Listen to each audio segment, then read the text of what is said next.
Recent గా పెద్ద movie నుంచి వచ్చిన చిక్రీ సాంగ్ ని అందరూ వినే ఉంటారు. ఈ చిక్రీ సాంగ్ యూట్యూబ్ లో కూడా చాలా రికార్డులను బ్రేక్ చేసింది. అయితే ఈ సాంగ్ వచ్చినప్పటి నుంచి మేమర్స్ గానీ యూట్యూబర్స్ గానీ ఇన్స్టాగ్రామ్ లో గానీ ఫేస్బుక్ లో గానీ ఘోరంగా ట్రోల్ చేస్తున్నారు భయ్య. అసలు ఏ మనుషులరా బాబు, బాగున్న సాంగ్ ని కూడా ట్రోల్ చేస్తున్నారంటే అసలు ఏమన్నాలో కూడా అర్థం కావట్లేదు వీళ్ళని. మీరు ఎంత ట్రోల్ చేసినా మూవీలో దమ్ముంటే మాత్రం ఎవరు ఆపలేరు. ఇప్పుడు ట్రోల్ చేసిన ప్రతి ఒక్కడికి రామ్ చరణ్ గారు ఈ పెద్ద మూవీతో గట్టిగానే సమాధానం చెప్తారు. ఈ చిక్రీ సాంగ్ అయితే చాలా బాగుంది భయ్య. ఫస్ట్ టైం వినగానే చాలా డిఫరెంట్ గా అనిపించింది భయ్య.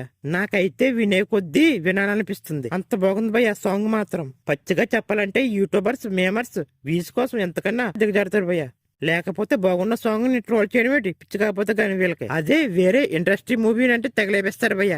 అదే మన మూవీ విషయానికి వచ్చేసరికి ఎంత బాగున్నా తొక్కేస్తారు. తప్పు లేదు బాగున్న మూవీని హిట్ చేయడంలో, కానీ మన బాగున్న మూవీస్ ని తొక్కేసి వాళ్ళ మూవీని హిట్ చేయడంలో అసలు అర్థం లేదు భయ్య. చూడాలి ఈ పెద్ద మూవీ రిలీజ్ అయ్యాక బాక్స్ ఆఫీస్ వద్ద ఎలాంటి రికార్డులు క్రియేట్ చేస్తుందని.